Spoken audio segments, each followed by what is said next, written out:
Kapan dibuatnya itu Pak? Senjata itu Pak? Di mana Bapak buat?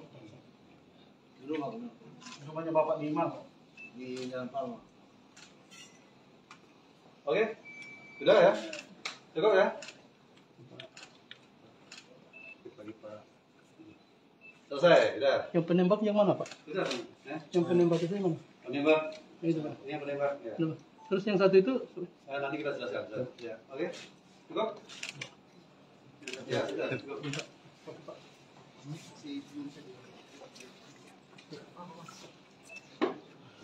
Ya, oke. Baik. Ya.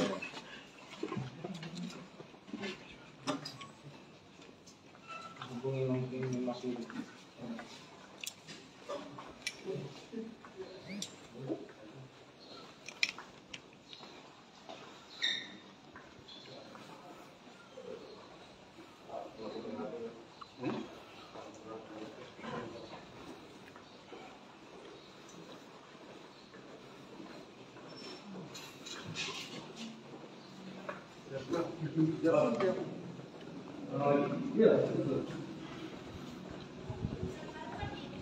Yang dari siapa?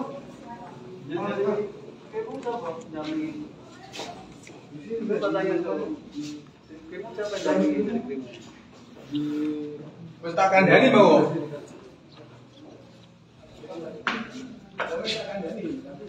Bukan. Cuma Mbak foto.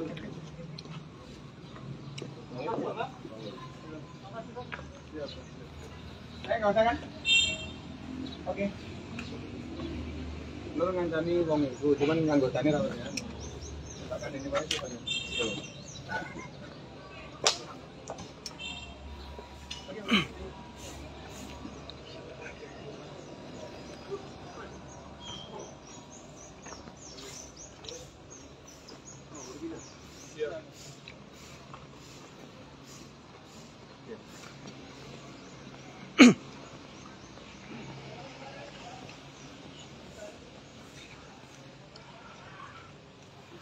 Ya baiklah, assalamualaikum warahmatullahi wabarakatuh.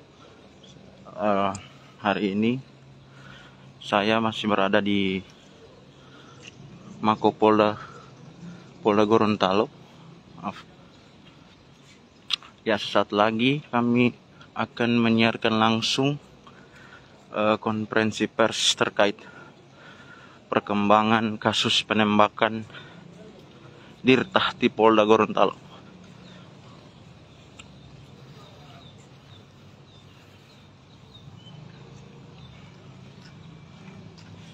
Tambah sampah.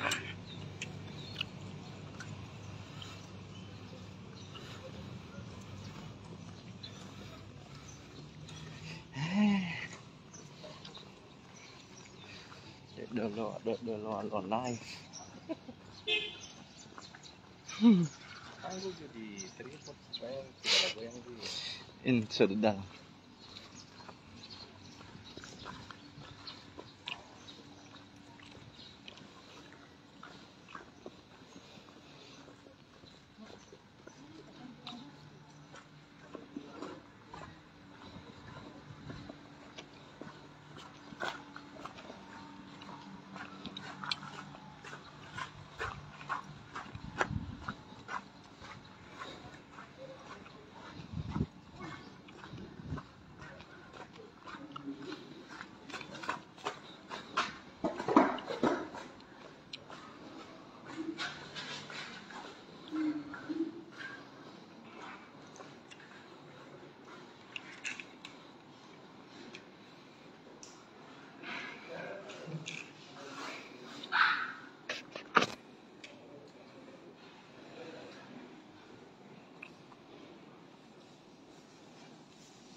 Tes dulu.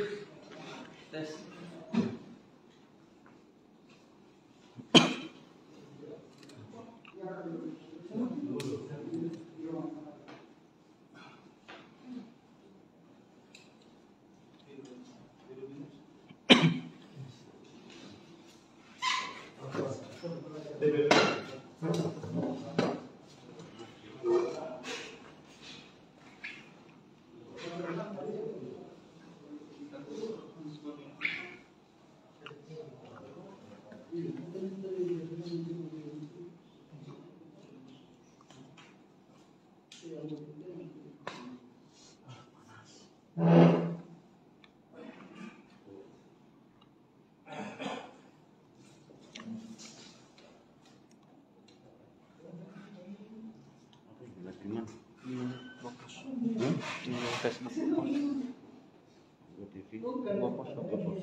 Cekcok. Barang bukti.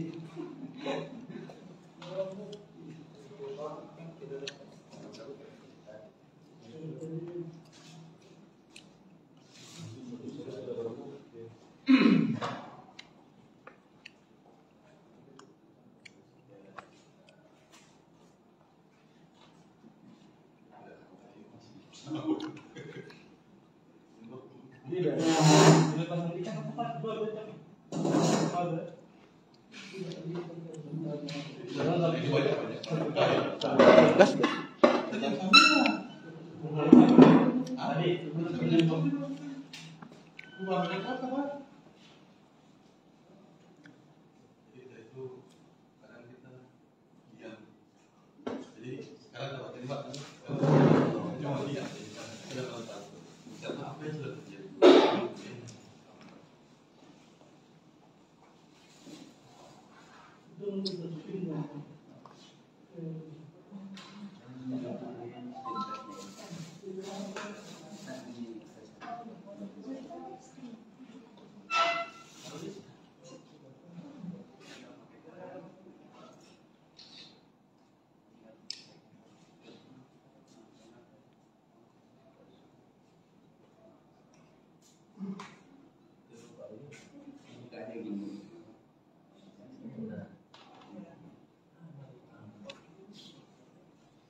Dari itu pelaku itu yang jadi menyampaikan bau itu.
Ada berapa? Ada empat BPD. Sudah digelar. Siap sudah. Jadi nanti Pak silakan dulu Pak. Yang lain yang dapat tempat dulu berdiri ya sudah. Tetap prokes. Ini Pak Kabir sudah mau kesini. Silakan. Oke, sudah. Boleh.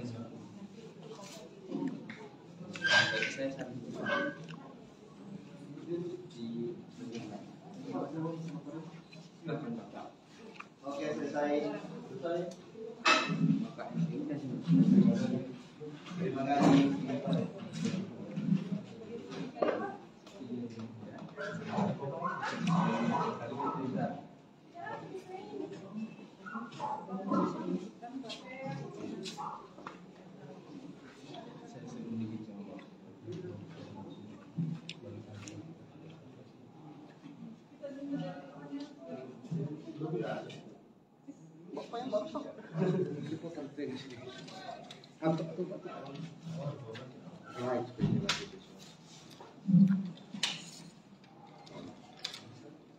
Oke, terima kasih. Silakan duduk.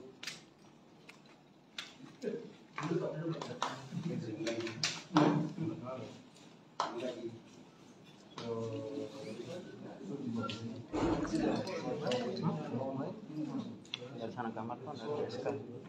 Tempat sini SK. Mulu maksudnya di sana itu cuma sementara pemeriksaan. Jadi ambil gambar SK di sana. Boleh di sini yang Ayo. Pak tadi Pak.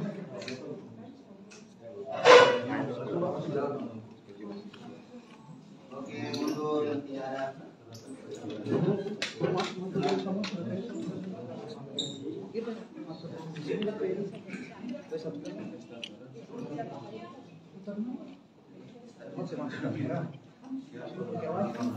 Di belakang, di samping. Mana siapa bangun situ?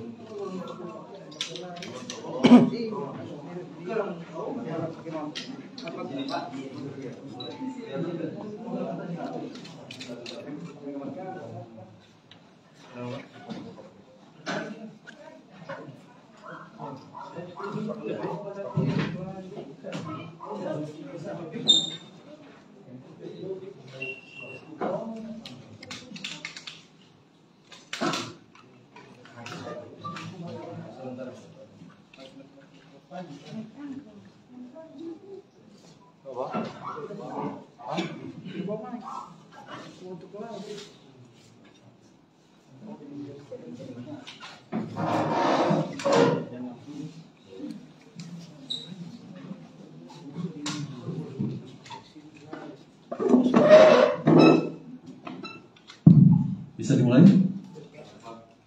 Ya.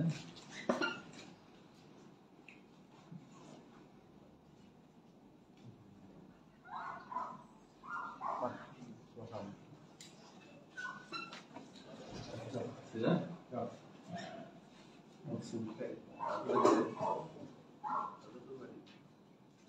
Yang itu kali. Enggak. Yang itu aja, yang satu lagi nggak usah. Nah, ada TNI Polri gitu.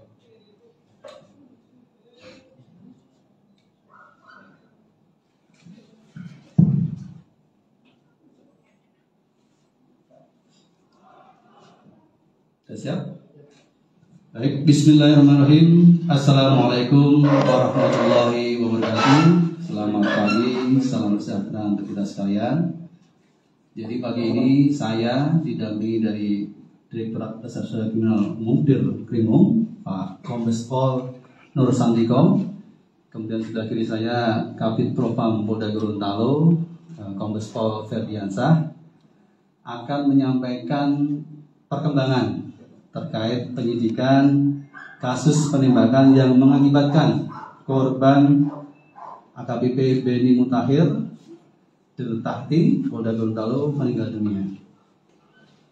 Namun sebelumnya tentunya saya ingin mengajak kepada seluruh teman-teman media termasuk masyarakat Gorontalo untuk sama-sama kita berdoa kepada almarhum, ya. Mudah-mudahan almarhum husnul khotimah, diampuni segala dosanya, dilapangkan kuburnya, dan keluarga yang ditinggalkan ini bisa diberikan ketabahan. Baik, sebagaimana kita ketahui bersama bahwasanya pada hari Senin tanggal 21 Maret 2022 bertempat di salah satu perumahan di Jalan Mangga RT 02 RW 5 Kelurahan Wangubotu Kecamatan Dumigi Kota Gorontalo sekitar pukul 04.00 telah terjadi penembakan terhadap seorang Pamen Polri jabatan Direktur Perawatan Tahanan dan Barang Bukti Polda Gorontalo AKBP Beni Mutahir yang diduga dilakukan oleh RIY yang merupakan tahanan rutan Polda Gorontalo atas perkara penyalahguna narkoba dengan menggunakan pistol rakitan yang menyebabkan luka di bagian kepala hingga mengakibatkan korban meninggal dunia.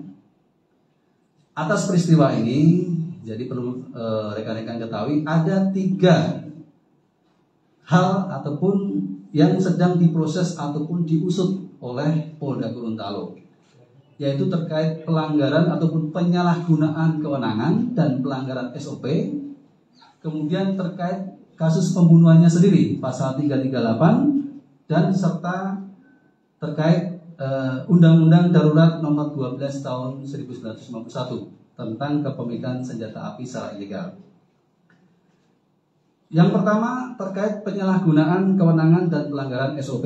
Ya, berdasarkan hasil pemeriksaan Bid Profpam Polda Gorontalo, ini diduga ada perbuatan pelanggaran disiplin dan kode etik profesi Polri yang dilakukan oleh Dirtahti AKBP Beni Mutahir SIK, yaitu melanggar pasal 13 ayat 1 huruf E Perkap 14 tahun 2011 tentang kode etik profesi Polri yang berbunyi setiap anggota Polri dilarang menyalahgunakan kewenangan dalam melaksanakan tugas. Dalam hal ini yang bersangkutan sebagai Dirtahti telah memerintahkan anggota jaga tahanan mengeluarkan tahanan dan mengantar tahanan sampai ke rumahnya.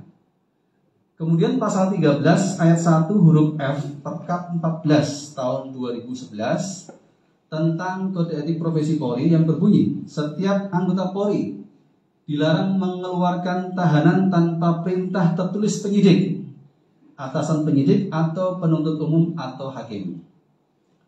Dan hal tersebut di atas, maka Dirtahti telah melakukan pelanggaran kode etik profesi Polri dan tidak sesuai prosedur dalam mengeluarkan tahanan sebagaimana seharusnya telah diatur dalam Perkap nomor 4 tahun 2015 tentang perawatan tahanan di lingkungan Polri.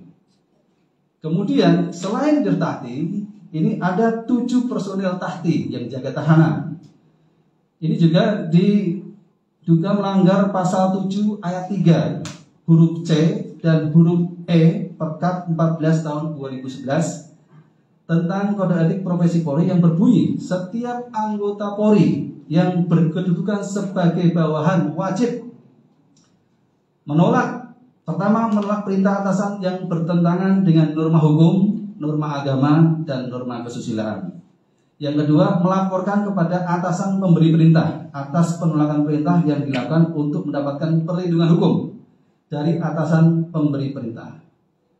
Selanjutnya, terhadap dugaan pelanggaran yang dilakukan oleh Dirtahti, Polda Gorontalo AKBP Beni Mutahir SK telah dihentikan karena terduga pelanggar telah meninggal dunia.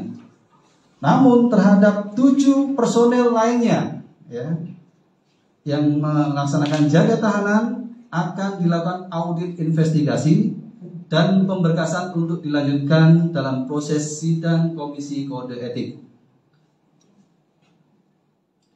Kemudian berikutnya terkait kasus 338 tentang pembunuhan dan Undang-Undang Darurat Nomor 12 Tahun 1991.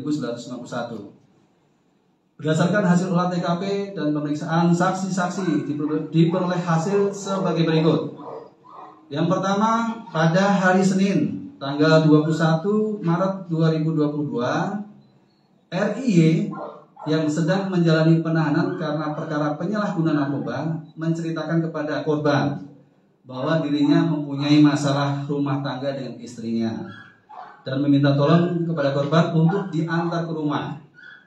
Selanjutnya pada pukul 03.00 RIY dijemput oleh korban dari ruang tahanan.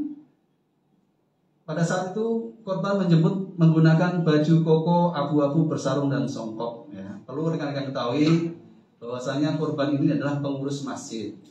Beliau juga rutin melaksanakan puasa Senin Kamis. Ya, kemungkinan pada saat kejadian itu yang bersangkutan korban ini selesai melaksanakan sahur, kemudian persiapan untuk sholat subuh. Ya, sehingga dalam kejadian tersebut posisi yang bersangkutan masih menggunakan baju koko, kemudian songkok, ya. Kemudian pada saat korban mengatakan kepada petugas jaga akan membawa pelaku selama 15 menit. Selanjutnya korban dan pelaku mendatangi tempat tinggal korban pelaku di Jalan Mangga RT 2 RW 5 Kelurahan Wangubotu, Kecamatan Dui, Kota Gorontalo.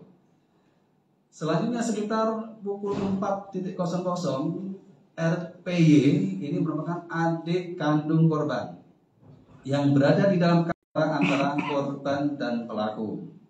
Pada saat adu mulut, AKBP Beni korban ini menampar dan menempeleng pelaku, dan pada saat itu pelaku meminta ampun dengan kalimat, "Pak Beni, ampun komandan." Setelah meminta ampun, pelaku membanting handphone milik AKBP atau milik korban. Melihat situasi semakin ribut, RPY, adik kandung si pelaku, pergi ke dapur untuk mengambil minum. Dan sekembali dari dapur, RPY melihat secara langsung bahwa pelaku menodongkan senjata api rakitan dan menembak korban sebanyak 1 kali yang mengakibatkan korban meninggal dunia dan terjatuh. Setelah pelaku melakukan penembakan senjata api rakitan tersebut, langsung senjata ini diberikan kepada RPY. Keterangan tersebut sinkron dengan keterangan daripada N yang merupakan istri pelaku, yang pada saat terjadi adu mulut antara korban dengan pelaku, N masuk ke dalam kamar. N mendengar adanya suara ribut antara korban dan pelaku.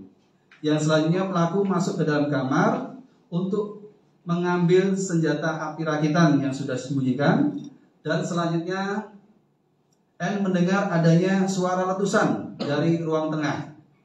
Setelah N keluar kamar untuk mengetahui apa yang terjadi dan melihat korban sudah jatuh di lantai bersimbah darah.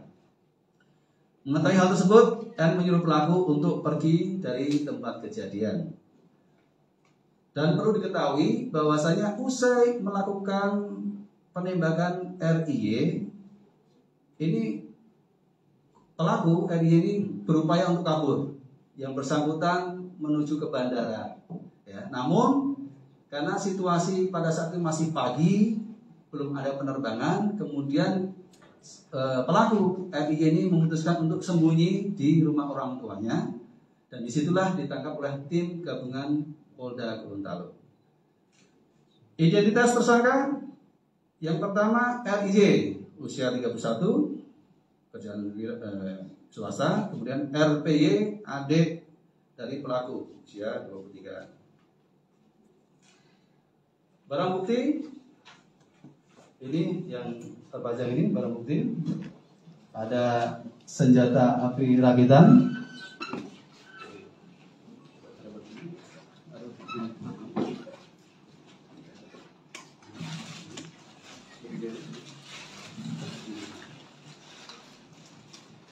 Ini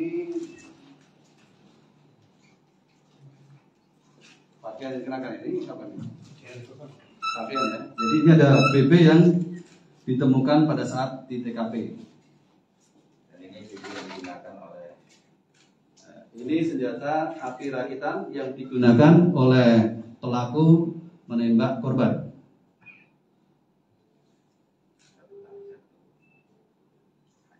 Ini sesuai dengan keterangan dari Pak Dir Krimum, senpi ini hanya berlaku satu peluru, ya satu kali satu peluru, jadi tidak bisa lebih dari satu.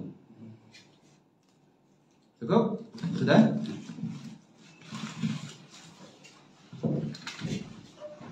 Kemudian untuk pasal yang dipersangkakan kepada pelaku, yang pertama terhadap RIY, ya. Ini dikenakan pasal 338 KUHP dan Undang-Undang Darurat Nomor 12 Tahun 1951. Namun saat ini karena penahanan pelaku masih menggunakan penahanan pada kasus penyalahgunaan narkoba. Jadi yang bersangkutan masih status tahanan, ya, oleh Direktorat Reserse Narkoba. Kemudian terhadap RPY, adik pelaku, ini dikenakan Undang-Undang Nomor 12 Tahun 1951 atas keterkaitan dengan adanya senpi ilegal. Untuk pasal 338 ini ancaman hukuman sampai dengan 15 tahun, kemudian untuk yang undang-undang darurat ini sampai dengan 20 tahun. Kemudian sebagai informasi bahwasanya korban ini almarhum AKBP Beni Mutahir ini sudah dikebumikan kemarin hari Selasa tanggal 22 Maret ini pukul 17.00 WIB ya di TPU Jalan Pahlawan Desa Selorok Kecamatan Kromengan Kabupaten Malang Jawa Timur. Jadi yang bersangkutan kemarin pagi dikirim dari Gorontalo kemudian ke Jawa Timur dan tanggal jam 5 sore dikebumikan di sana. Kemudian pesan dari istri ini amanah juga perlu saya sampaikan pada rekan-rekan media bahwasanya untuk kasus penembakan terhadap korban ini jangan terus diberitakan karena memang dari pihak keluarga khususnya anak ini kan akan menimbulkan trauma, ya, tekanan psikologis. Oleh karena itu mohon untuk teman-teman media ini bisa memakluminya, ya, kita juga harus ikut berbelasungkawa atas kejadian ini, ya. Nah, kemudian tentunya sudah saya sampaikan tadi Polda Gorontalo akan bekerja secara profesional. Di sini ada Direktur Reserse Kriminal Umum yang jelas sudah akan melaksanakan tugas secara profesional, termasuk ada Kabid Propam terkait anggota-anggota yang terlibat di dalamnya yang tadi dikatakan menyalahi prosedur, baik itu kode etik profesi Polri, pasti akan diproses sesuai dengan ketentuan yang berlaku. Demikian yang bisa kami sampaikan. Mungkin ada yang mau ditanyakan? Iya Pak, dari dengar yang Pak dari Kompas TV. Ini kan ada informasi kemarin ada pengungkapan dari kasus ini, ada tambahan barang bukti. Maksud kami pengembangan dari kasus ini ada kurang lebih 7 pucuk senjata rakitan yang berhasil diamankan dari kasus ini, dari pengembangan kasus ini. Pertanyaannya apakah tersangka utamanya ini apakah ada keterkaitan dengan jaringan terlarang atau seperti apa? Baik. Demikian Pak. Untuk masalah itu nanti kita masih kembangkan, ya. Kita tidak bisa sampaikan pada saat ini. Jadi kita fokus pada kasus penembakan yang terjadi kemarin. Ya, nanti kalau memang ada perkembangan bagaimana kita akan sampaikan kemudian. Terus yang lain? Untuk senjata rakitan itu cara membuatnya itu dibuat ya apakah di media sosial atau gimana Pak? Itu nanti akan masih dalam pengembangan, oke? Ya. Intinya begini, terkait senjata kita fokus ini, yang lain nanti kita masih kembangkan, ya. Terus pelaku dan korban itu apa Pak? Jadi sesuai dengan informasi bahwasanya tadi sudah disampaikan bahwasanya korban berjanji kepada si pelaku hanya 15 menit untuk keluar menemui keluarga menyelesaikan masalahnya. Tetapi karena lebih dari 15 menit justru kembali tidak mau, maka korban melakukan terjadi cekcok ribut, akhirnya menampar pelaku dan pelaku sakit hati masuk ke dalam kamar kemudian menembak korban. Pak, kenapa si korban yang langsung menjemput pelaku, Pak? Bagaimana? Kenapa si korban yang langsung menjemput si pelaku? Loh, tadi sudah saya sampaikan. Jadi perlu diketahui ini yang meninggal adalah Dirutati. Beliau punya kewenangan untuk merawat tahanan dan barang bukti. Artinya dia juga melakukan komunikasi dengan tahanan, pembinaan. Nah, mungkin disitulah ada kesalahan prosedur, ya, kesalahan penyalahgunaan kewenangan. Di saat ada keluh kesah pada si warga binaan di rutan ini, dia mengambil inisiatif sendiri. Nah, ini yang nanti dari hasil pemeriksaan di Propam. Ya, ini yang menyalahi prosedur, ya, harus. Ya, itu jelas. Oke. Pak, ada perkembangan terkini Pak soal 7 anggota tadi, sejauh ini prosesnya bagaimana Pak? Masih berproses, tadi sudah saya sampaikan.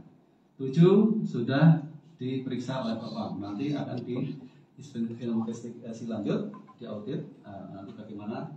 Nanti akan diputuskan dalam sidang komisi kode etik. Apakah mereka sekarang masih bertugas di tempat yang sebelumnya di tahanan? Bagaimana Pak? Ya nanti akan ditindaklanjuti. Otomatis dengan temuan seperti itu pasti akan ada evaluasi. Pak, tadi kan ada tersangka itu, yang satu kan yang pelaku penembakan, yang satu itu apa Pak? Tadi ada keterkaitan dengan pemegang senjata api ilegal. Oke? Jelas ya, saya kira cukup jelas. Demikian konferensi pers yang terkait masalah perkembangan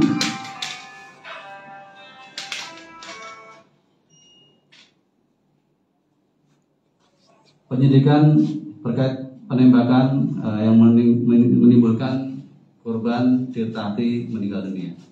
Saya akhiri, bila taufiq wal hidayah. Wassalamualaikum warahmatullahi wabarakatuh.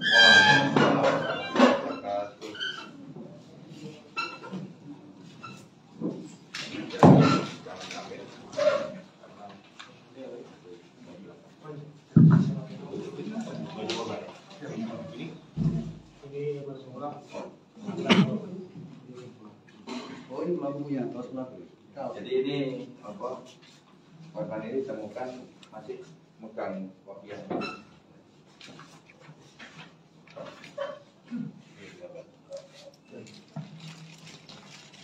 Sarung sama baju koko dipakai dulu.